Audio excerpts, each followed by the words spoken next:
Hello, everybody, and welcome to Incorruptible Mass. We are here to help you understand state politics.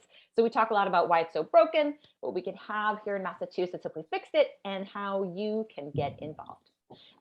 We have a fantastic guest here that I'm going to introduce in just a second to talk about Medicare for all and why it is amazing, what we can have here in Massachusetts if we fix that small thing.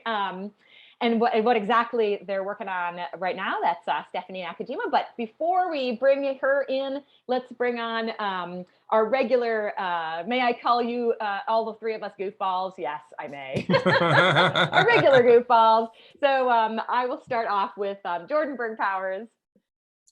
My name is Berg Powers, he, him, and I have several years experience working in progressive politics in the state, and I care deeply about this issue. And Jonathan Cohn. Jonathan Cohn, he, him, his, an activist based out of Boston, acted on a number of progressive issue and electoral work statewide and here in the city. And I am Anna Callahan, she, her, coming at you from Medford, the goofballest of the goofballs. And I would love to introduce Stephanie Nakajima, who is heading up MassCare. And Stephanie, if you want to go into anything about yourself and about MassCare and your mission, that would be amazing. Sure. So yeah, I've just taken the helm at MassCare as executive director. I was previously director of communications at Healthcare Now, so coming from sort of the national scene, and so excited to do finally local state level organizing, especially in a state where I think we're close to maybe New York and California in terms of enacting a state level Medicare for all system. And I got into Medicare for all because I'm old, so I was actually affected by the pre-existing condition clause before the ACA. I graduated from college and immediately was uninsurable for most of my 20s. I had asthma, and so that time in my life I was getting paid $7.25 an hour without health insurance and without the ability to breathe either easily. And when I actually first started going to a doctor, when I went to Japan, my father's country, and got health insurance, just irrevocable state-sponsored health insurance for the first time in my life. And I had no idea what a relief it would be to have an access to doctors, have access to my inhalers, all that stuff. And it changed, at first it was a huge relief to me. And then I felt really angry because I realized can I curse on this? Yes. So how fucked over I was in the US, and how much my rights and all of my family's rights as well. We're from Georgia, and all of them have struggled absolutely and still struggle with health insurance to this day. How much we've been fucked over, really. And it made me angry. And I was like, well, I could stay in Japan, in this wonderful country, and have health insurance, guaranteed health insurance for the rest of my life, never worried about it again. And it was really, really tempting. But I said, if I was going to come back, it was only going to be to fuck up the insurance companies. So here I am. Well done. We're so glad. So we really wanted to start off today. I know Jordan said he's super passionate about this. I'm also crazy passionate about this. My mom is, from Britain, and my whole life she was just like, "This is the dumbest thing." What is wrong with you? What is wrong with this country? It is so dumb. And so we really want to start off with look, every other country that you've ever heard of has a single payer system where you go to the doctor whenever you are sick or injured and they take care of you. End of story. It's really that simple. And let me just quickly break down. When somebody says single payer, what does that mean? Who is the payer that we're talking about, and what does that mean relative to the current system that we have? Okay, I'm going to try not to get too wonky here. And just kind of lay terms, what? Sure, exactly. So basically it just means that healthcare is publicly funded. So you pay taxes, and then through those taxes, which are progressive instead of the current regressive system of insurance premiums, where I am paying the same amount for my insurance premium as Bill Gates, And there's quite a gap between our salaries, I would say. So, a progressive scheme of taxation, basically. And that is what funds the single payer or the public health insurance system. That's what single payer essentially means. There are more nuances, but we don't have to go into that. And then as opposed to like effectively the private tax that you end up paying with health. Right. It is absolutely a private tax. Yes. Yeah, I just want to say that I think whenever I start talking about this, I always start with the first thing that just is our system is stupid. It's stupid. No one would design it this way. No other country does it this way. It's stupid. We don't have to do this. We could just not do this. There's no predestined that our system be stupid.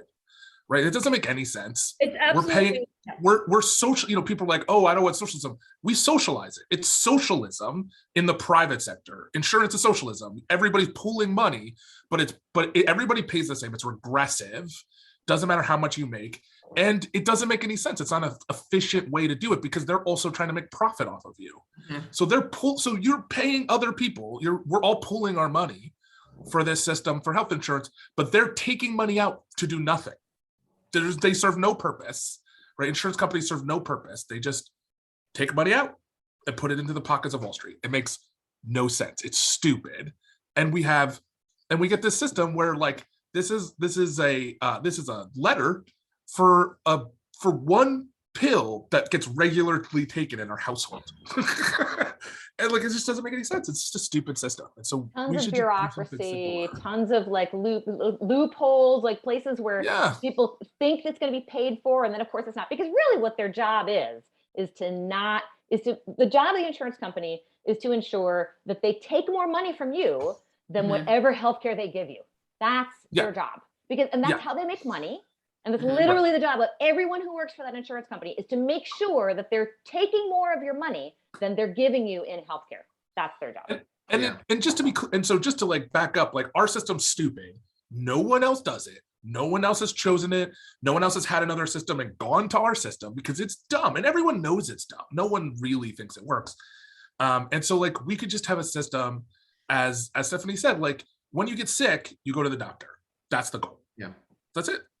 You get the care you want. I mean, and the care you just get the care you need. You need to get care, you get the care. That's it. And all those people who are go bankrupt, or like, have to cut down, they have the insulin that they are supposed to be taking, like all these people who are like not able to buy their kids clothes because they have to pay for all this crazy insanity that makes everybody's lives horrible would be over. Yeah, in the future, we're going to look back on this as a pretty barbaric time, I think, when we have a Medicare for all system, and we're going to look at those things like medical bankruptcy, just like debtor's prison. Not to say that we don't still have a little bit of debtor's prison, but it's one of those things that we just can't imagine that we did at one point.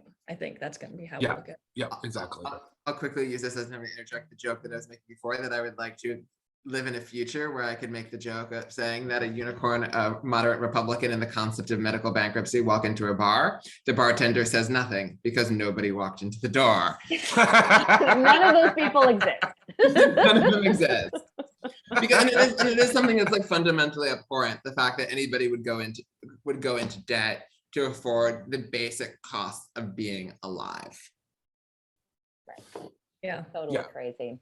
Okay. Especially when we all talk about like the role of the government in advancing life, liberty, and the pursuit of happiness. Like, how do you have life, or even like, how do you have any of those if you don't have kind of your health covered?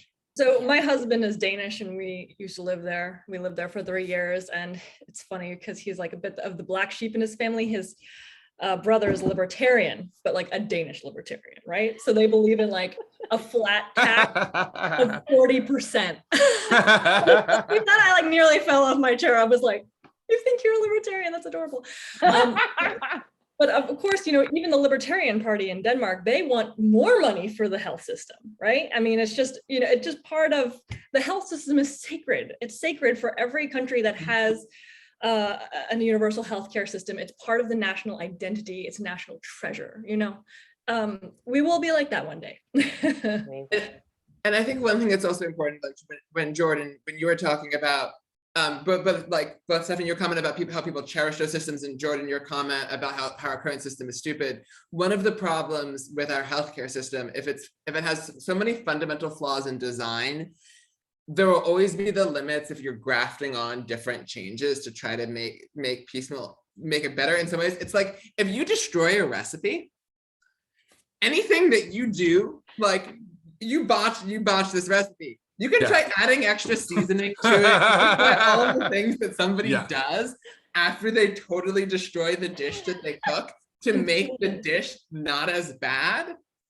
And maybe it will taste modestly better. You're not fixing the fact that what you cooked is garbage. Right. It's a really good analogy. Yes. And what drives me nuts about that is that there are many, many people at these like liberal think tank institutions who are getting paid a shit ton of money to try to fix this dish that is just way beyond. It just needs to be thrown out, start over again, right? And also take pride in the idea that I'm not, one of those simplistic, Medicare for all supporters who thinks healthcare is just so easy, just Medicare for all. It's really easy. That's the irony. Really easy. It'll fix it. And we're gonna start talking about Massachusetts, but like let me open up the Massachusetts discussion just by saying, hey, if we passed Medicare for all in Massachusetts, we'd be covering 7 million people, right? It'd be amazing for the 7 million of us who live here in Massachusetts. It would save, you tell me, Stephanie, the bottom 90% of wage earners money, bottom 80% of wage earners money, almost everybody, 90%. bottom 90% of wage earners money, and it would save the state government money. Like people don't understand. This is not a question of like, oh, we're gonna have to tighten our belts and we're gonna have to whatever. No.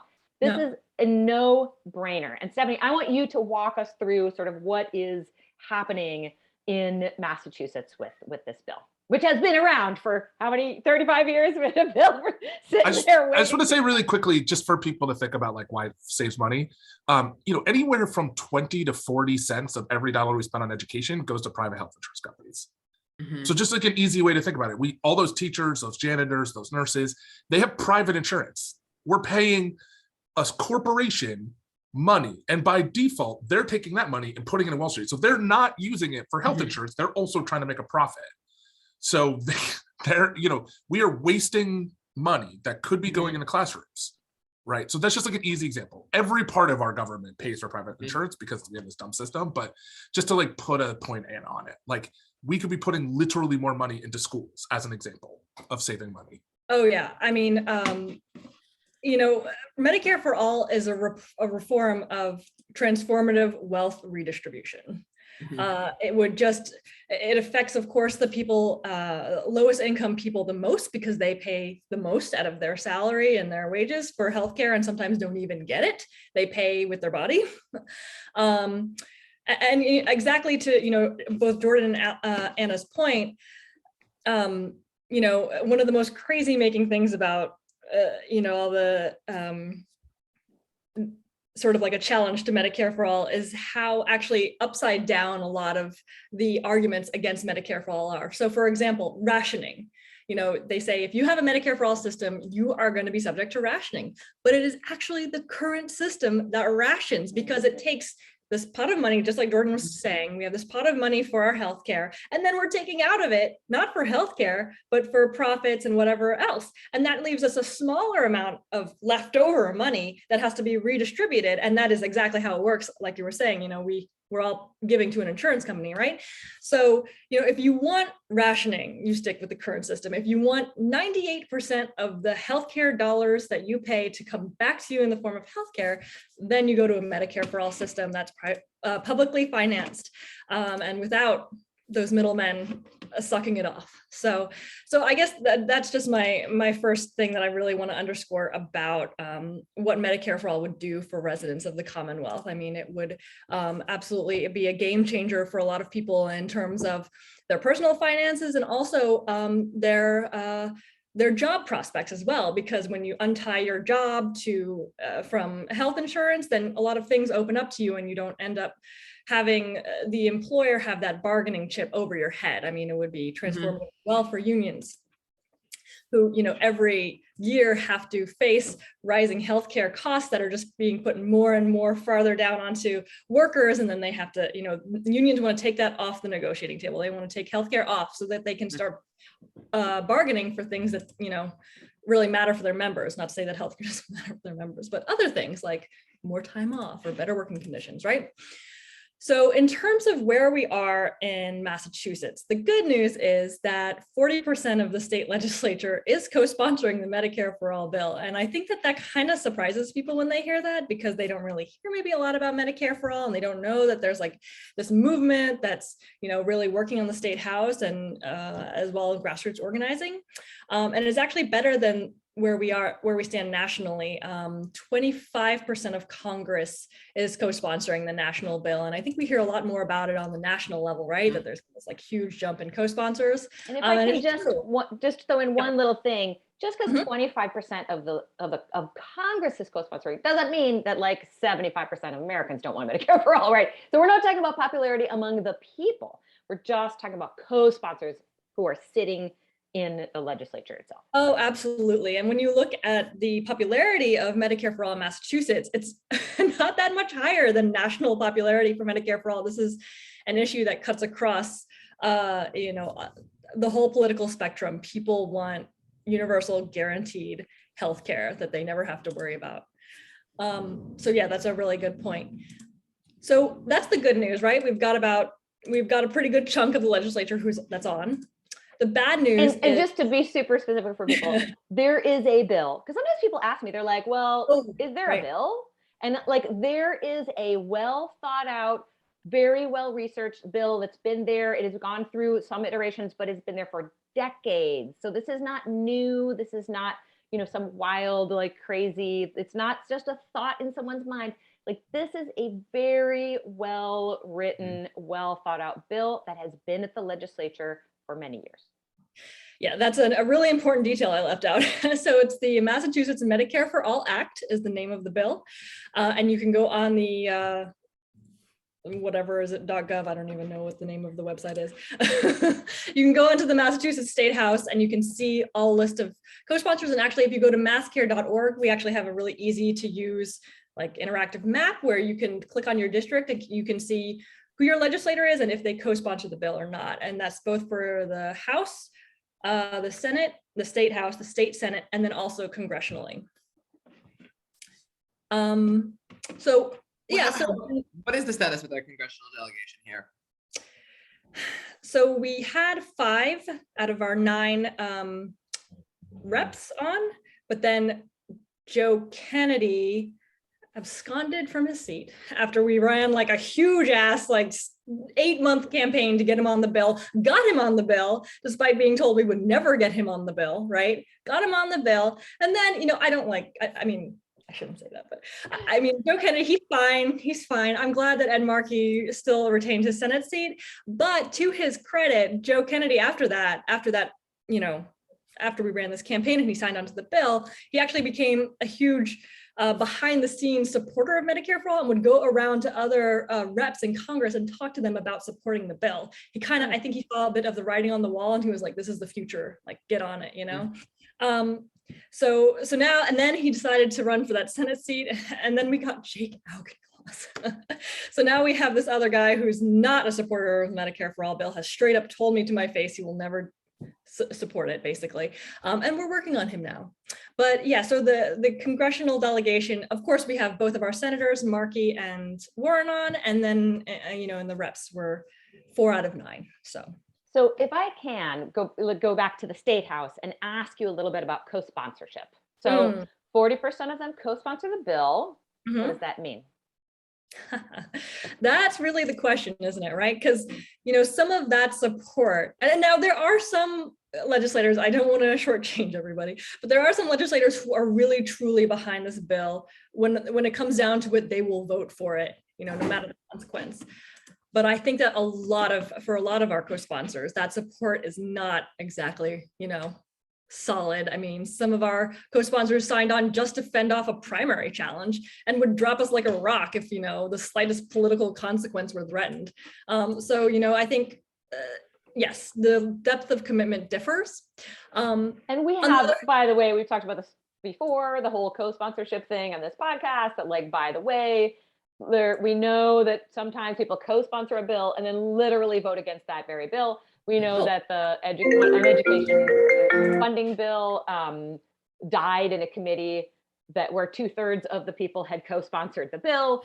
So like, and we never see any of their votes anyway. So like, we know for a fact that, like, you co-sponsor bills because you know your constituents want you to, and then they'll get off your back. But it doesn't mean that you're necessarily going to get that bill to move forward through the legislature. Exactly. And I think what we're seeing with New York and California, so both of those movements have actually achieved majority support in their legislatures. And now that they have, they're facing sort of the next phase of the movement and organizing, right? So now you've got there, but is that really enough? No, because when you've got a governor who campaigned on Medicare for All and said, I will sign a bill, then that legislature is not as interested in getting that bill to the desk, right? And so we just saw in California, and I don't have to go into the details of this at all, but there was a bill that was going to be a Medicare for All bill that was going to be brought to the floor and was pulled at the last minute by the lead sponsor, right? Not just like, it was the lead sponsor pulled it off the floor. And, just to, in my view, really shield his colleagues from a vote on this. And I just think that we need to be, I'm very aware that this 40%, it is a victory. I don't want to shortchange it, because just to get to that is still shows that we're organizing. It just means that we need to organize a lot more and a lot deeper in all of these districts. And that's sort of why we also decided to run this ballot initiative campaign. So. Ooh, ballot initiatives, great. Tell us about these. Sure.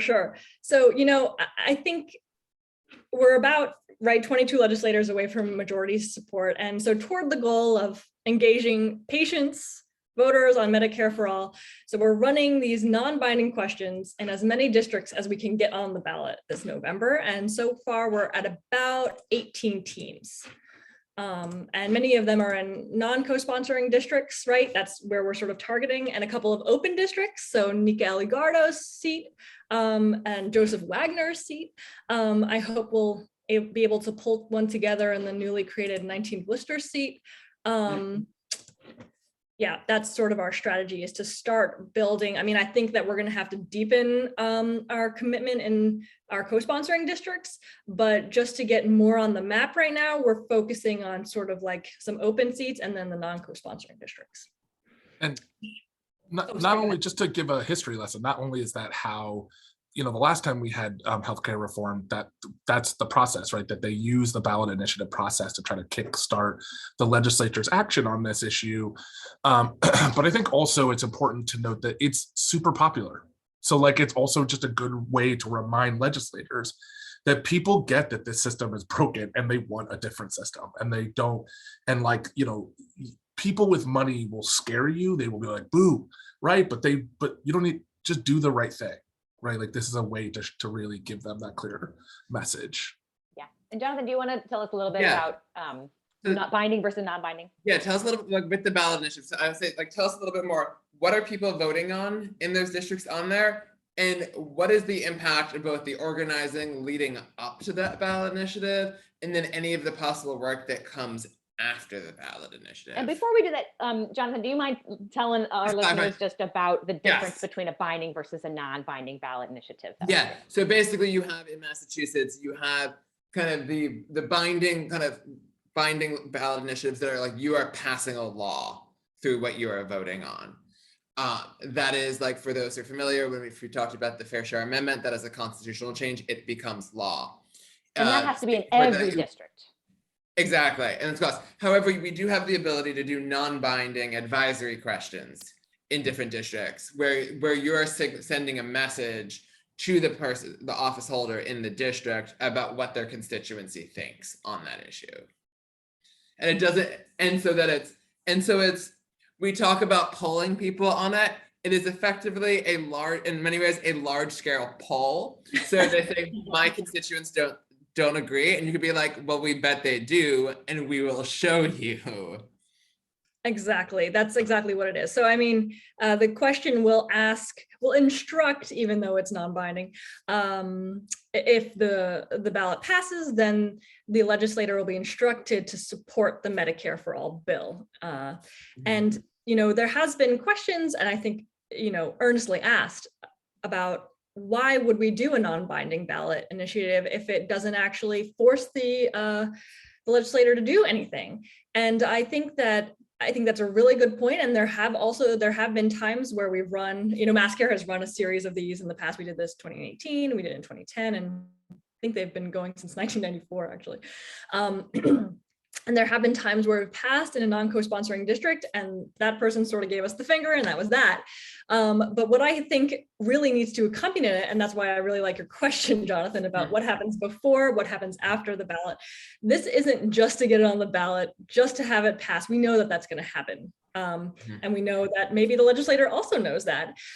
This is about organizing the district around Medicare for All, and also making sure they're aware that there is a bill that would enact Medicare for All in the state house, and that they can pressure their legislator on Medicare for All, right? So, right now we're working on getting Cindy Friedman to co-sponsor the bill. And, we started with a small meeting of, maybe 12 of her constituents. And, we had that meeting and it was very interesting, some of her perspectives on Medicare for All. And now we're going to run a ballot in her district. And what I want out of this ballot is not just a yes vote, across the district, which we will absolutely get. But I want many, many more people at that table when we go to talk to her again about this. I want her to know that this is going to be a prerequisite for keeping this seat. And so I think we have to bring in and engage a lot more of her constituents on the issue of Medicare for All. And that is the way that we're going to do it. And I think one thing I want to underscore with that, when it comes to your point about talking with voters about it, I think one thing that's always important is the idea of explaining to people that something that they experience is actually a policy or a political issue, because it's not immediately apparent to most people. They're like, I have these medical bills or like facing this debt from it, or having these problems with their insurance company. And it's very easy in the US to treat it as like, that is just simply the way that things are for whatever reason that I don't have the time to think about. And then kind of that important work of explaining to people that this system was created by laws and laws can change it. And I want to ask you about something you said before we started recording, because it's just an amazing story. And I'm going to tie it to last week's podcast, which really was about power, right? It's about who has the power to make our government do what they want it to do. So Stephanie, please tell us the story. It's so amazing about what happened in 2007. Sure. So in 2007, the Massachusetts Supreme Court ruled that the state legislature had illegally taken away the power of the people. And the way that they did that is that in 2003, so several years earlier, MassCare started this campaign. This was like a long thing, right? To make healthcare a constitutional right in Massachusetts through amending the Constitution, a constitutional amendment. So, MassCare, along with the nurses union and a big coalition of healthcare advocates, collected almost 90,000 signatures in 8 weeks, which is the threshold to getting on the ballot to do the constitutional amendment, representing every legislative district in the Commonwealth. And that was what was needed to send it to the legislature to consider. And, under state law, if the initiative sort of receives the vote of at least a quarter of the members for 2 consecutive years at the state convention, then the initiative will appear on the ballot for a vote of the people. So, and this was actually sorry, go ahead, Jordan. I was going to say, just like to back it up for people, to make it really simple. If you get enough signatures, there's a high process to try to get to amend the Constitution of Massachusetts, but you can initiate it from people. And if you get enough people to say, yeah, I want a chance to vote on that, the legislature has to take it up in a process it does every year of a joint House and Senate together, and it has to vote on it. And when it voted on it, it overwhelmingly passed the first time around. So exactly. It has to keep going. It's not a regular legislative process, because it's initiated by the people through a signature collection, and it's a high bar. Yeah, exactly. And that, again, the first year the initiative passed 153 to 41. And then if it passes 2 years in a row, then it goes to voters. And the second year, the leadership was not going to allow that. And so what they said was that they refused to allow it to come out of committee, which is actually not a thing. It's not a thing. you can do that. I mean, it's still sketchy with like a regular bill, but you can't do that with this, constitutional amendment that has been submitted to them through the people. And so they didn't vote on it at all, and they let it die. And so MassCare sued the legislature for violating the rights of the people. And that was when the Massachusetts Supreme Judicial Court ruled, agreeing that with MassCare that the legislature had this constitutional duty to give all pending constitutional amendments an up or down vote. But due to separation of powers, the court could not force the legislature to do so. So this is amazing. It's like our democracy requires that the state legislature must bring this up for a vote, and then it'll have to be up to a vote of the people. And they didn't, and they were like, we're not going to do that because we, the leadership, we don't want Medicare for all to pass because our donors are the insurance companies. So we don't want that to pass. That's the power center. And so they broke the law. The court said, dude, you guys broke the law, but oh well, we can't actually make you do anything. Maybe they're being There you have it. The insurers too. I don't know. And It's a just- story. I mean, it's truly unbelievable to me. I think it's important to I just think it's important for people to understand that the legislature just did not follow the Constitution. The Supreme Judicial Court was like, you can't do that. And they were like, we don't care. And that's basically what happened. That's all. And then it just died like that. That's it. See ya. And and by contrast, when opponents of marriage equality, when they got signatures to get on the Constitution, the people who wanted equality had to fight that back 2 times. They had to fight those battles. So it's not like the legislature, there isn't a time where we had to do that. Like we had to fight, people who worked on marriage equality had to beat back 2 consecutive sessions to try to keep it from going on the ballot. Right? Like that's, so it's, and it's the same basic time period, right? It's a few years.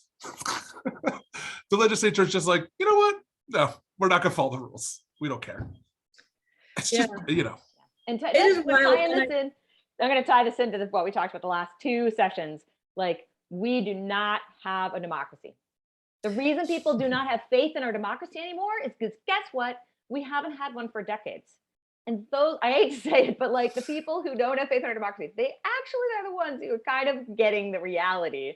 And we have to make that a reality. We have to make it so that our government does what the vast majority of people want. And that, in this case, is pass frickin' Medicare for all. I guess I'll say that I think I'm not quite on the same level of dystopian nature. I think we aspire. Democracy is something you need to tend. And I think that there are times and there's ways in which we need to tend it.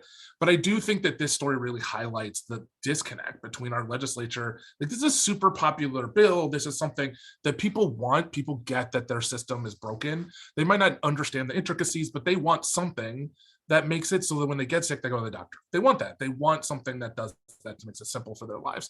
And the legislature won't even seriously discuss it. It won't bring it up for even a serious consideration. It won't take on the people who are powerful, the hospital systems and the and the insurance systems to take this on, because that's and it's just, it really highlights the problem that we have with our current legislature. And how important it is to not give up on our legislature. I mean, I think that there's a current within activists, especially in Massachusetts, where we have the most corrupt legislature in the country, to say, well, look, the legislature is never going to pass Medicare for all, so we should run it through the ballot. Well, they can still fuck you if you run it through the ballot, And so you can't avoid this fight. You have to take it up if you want to do transformative change like Medicare for all or anything else that the legislature doesn't really want to do. And so it's just an important project from that angle as well. And we're going to get there. Yeah. I just want to say we're going to get there. It's people get that this system is broken. It has gone on for too long, and it's getting more and more corrupt. It's getting more and more corrosive. The systems are becoming the hospital systems are also becoming a part of the for-profit system. And so this is going to collapse on itself. Their greed is going to collapse on itself, and we're going to pass Medicare for all or some version of single payer in the legislature. Absolutely. because people get it, and the people protecting it are not going to, they're going to continue to go away. It's just not a position that you can defend. Ooh, I so appreciate everyone's time, and you may not know this as you're listening, but we are actually running over. So I want to let Stephanie kind of close this out. Thanks, everybody. We're all super hot and bothered by the fact that we can't get this thing passed, and all what happened in 2007. Oh, it's wrong, so you're really getting us all talking a lot. But Stephanie, how can people join? How can people get involved doing these ballot initiatives? Give us some action items. I love action items. I love closing podcasts with action items. So few do that. Well, first of all, thank you just so much for having me and allowing me to talk. This is my first time ever talking about Massachusetts on a podcast. I've been so excited about doing it. So there's many ways to get involved. So if you go to masscare.org, right on the front page, you can click on the ballot initiative page, and you can sign up to either help run a ballot in your district. We're mostly doing rep districts, except with Cindy Freeman, we're doing Senate district there. And if you have, especially, your legislator is not a co-sponsor, then we'd love to help arrange a meeting between you and some other constituents to have to meet with your legislator and to talk through with them their opposition. And that also could eventually lead to a ballot initiative in that district. So yeah, absolutely. I would say get involved. And even if you don't have, the capacity or the bandwidth to do that, there's all sorts of other smaller roles that we need help with in the campaign, like lit creation and distribution and all of that kind of stuff. So. Fantastic. Wonderful. Thanks everybody so much. Always great to talk about Medicare for all. Always get to talk with y'all, and we'll see everybody next week. Thank you.